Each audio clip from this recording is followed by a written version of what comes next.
অবৈধ নিয়োগ বাণিজ্য বাতিল চাই, বাতিল চাই, অবৈধ নিয়োগ বাণিজ্য বাতিল চাই, বাতিল চাই, অবৈধ নিয়োগ বাণিজ্য বাতিল চাই, বাতিল চাই, অবৈধ নিয়োগ বাণিজ্য বাতিল। পীরগঞ্জে নওডাঙ্গা রেডিয়েন্ট উচ্চ বিদ্যালয়ে নানা অনিয়মের বিচার দাবিতে মানববন্ধন। ঠাকুরগাঁয়ের পীরগঞ্জে নওডাঙ্গা রেডিয়েন্ট দ্বিমুখী উচ্চ বিদ্যালয়ে অবৈধভাবে অফিস সহায়ক ও পরিচ্ছন্নতা কর্মী নিয়োগ দেওয়া সহ নানা অনিয়মের বিচার দাবি করে বিক্ষোভ মিছিল ও মানববন্ধন করেছেন বিদ্যালয়ের দাতা সদস্য, অভিভাবক ও প্রতিষ্ঠাতা সহ এলাকার সাধারণ মানুষ। রবিবার দুপুরে বিদ্যালয়ের প্রাঙ্গণে মিছিল শেষে বিদ্যালয়ের সামনে 1 ঘণ্টাব্যাপী মানববন্ধন কর্মসূচি পালন করেন তারা। মানববন্ধন চলাকালে বক্তব্য দেন বিদ্যালয়ের প্রতিষ্ঠাতা অফিস আকিম উদ্দিন, বিদ্যালয়ের দাতা সদস্য আলাউদ্দিন, স্থায়ী অভিভাবক আজহার আলী, কুরবান আলী, শহীদুদ্দিন, মান্নান চৌধুরী, কাউসার আলী, আবুল কালাম আজাদ সহ আরও অনেকে। বক্তারা বলেন, নওডাঙ্গা রেডিয়েন্ট দ্বিমুখী উচ্চ বিদ্যালয়ের প্রধান শিক্ষক আবুল কালাম আজাদ অবসরে যাওয়ার আগে নিয়ম নীতির তোয়াক্কা না করে অবৈধভাবে ম্যানেজিং কমিটি গঠন করে মোটা অঙ্কের অর্থের বিনিময়ে ওই ম্যানেজিং কমিটিকে সভাপতির সাথে যোগসাজশ করে গোপনে বিদ্যালয়টি অফিস সহায়ক ও পরিচ্ছন্নতা কর্মী পদে নিয়োগ প্রদান করেছেন। এছাড়া প্রধান শিক্ষক আবুল কালাম আজাদ অবসরে যাওয়ার সময় ভারপ্রাপ্ত প্রধান শিক্ষককেও দায়িত্ব বুঝে দেননি। বিদ্যালয়ের রিজার্ভ ফান্ডের টাকা তুলে নিয়ে অ্যাকাউন্ট শূন্য করে দিয়েছেন। অবসরপ্রাপ্ত প্রধান শিক্ষক ও ম্যানেজিং কমিটির সভাপতি যোগসাজশ করে বিদ্যালয়টিকে দুর্নীতির আখড়ায় পরিণত করেন। তাদের দুর্নীতির বিচার ও অবৈধভাবে নিয়োগ করা কর্মচারীদের নিয়োগ বাতিল করার দাবি জানান।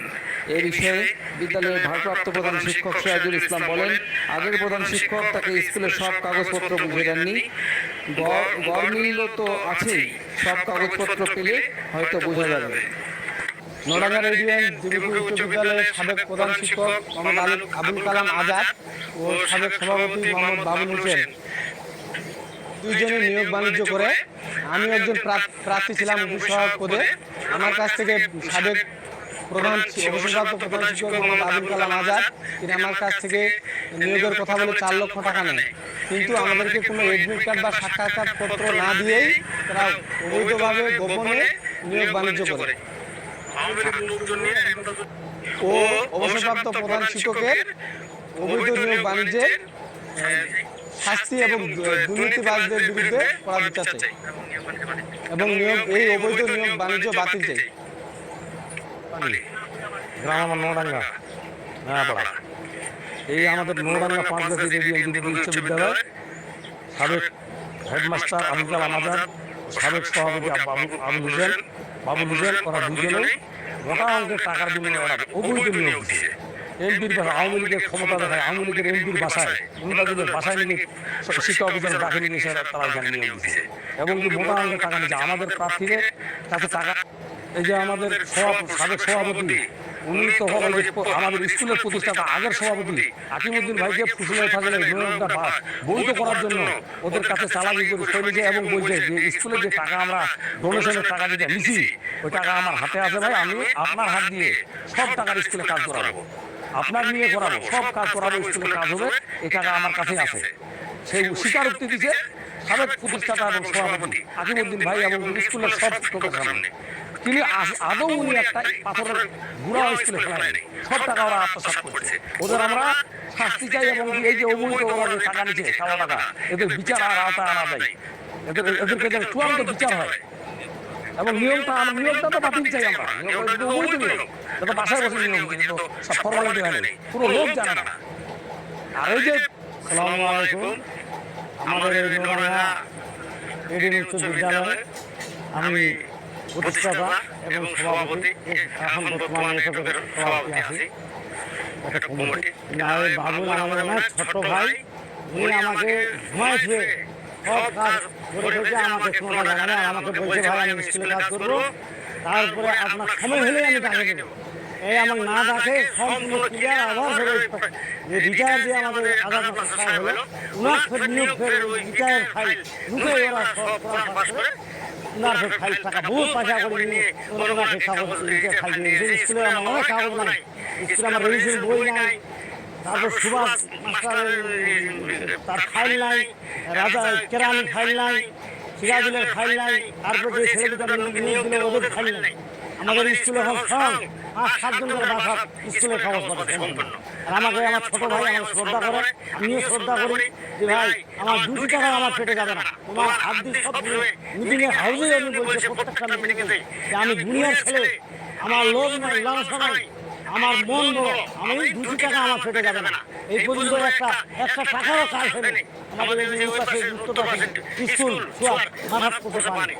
একটা নিশ্চয় নাই সাইকেলে আমাদের রাখলে বাচ্চাগুলো এমন আমার স্কুলে ধরো আমি খালি আমাকে দায়িত্ব দিলাম স্কুলটা ঠিক করো শুয়া ফুল পানি আমার জানা নেই, আমাকে জানাবে যে কোনো টাইমে আপনাকে আমি ডাকে নেব, এখনো রিটায়ার হয়ে গেল আমাকে জানাই আমাকে বলছেন হবে উনি তো রিটায়ার, কিন্তু এখন আমি চাই শেষ টাইমে আমাদের যেন ওনার বিচার আমি আমাদের নিয়োগটা বাতিল হয়ে যায়।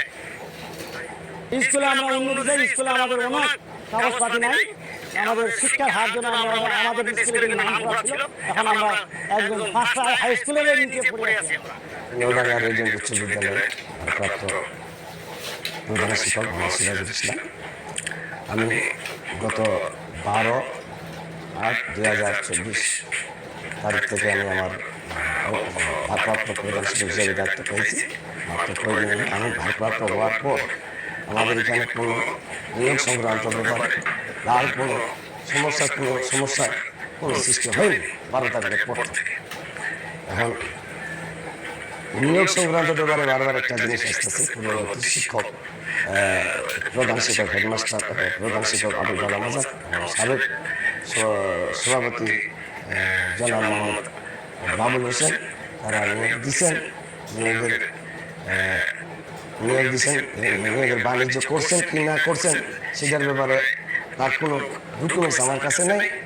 আর কাগজপত্রের ব্যাপারে আমাদের যে প্রধান শিক্ষক পূর্বতে আমার আগের যে ভারপ্রাপ্তকে বুঝিয়ে দিয়েছেন, আংশিক দিচ্ছেন, আংশিক দেন নাই। এখনো কিছু কাগজ আছে যেগুলো আমাদের অফিসিয়াল কাজ করতে ব্যাহত হচ্ছে, সমস্যা হচ্ছে।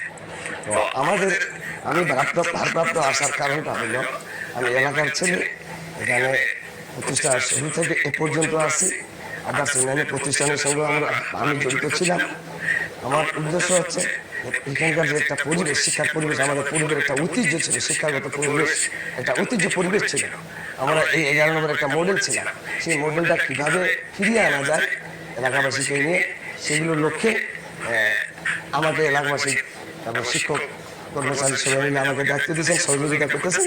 আমি যদি আপনাদের সহযোগিতা, সকলের সহযোগিতা পরিবেশ করে আনতে পারি, তাহলে নিজেকে সাফল্য একজন শিক্ষক সফলতা আনতে পারবো বা সাফল্য শিক্ষক মনে করবো, সকলের সহযোগিতা কামনা করবো।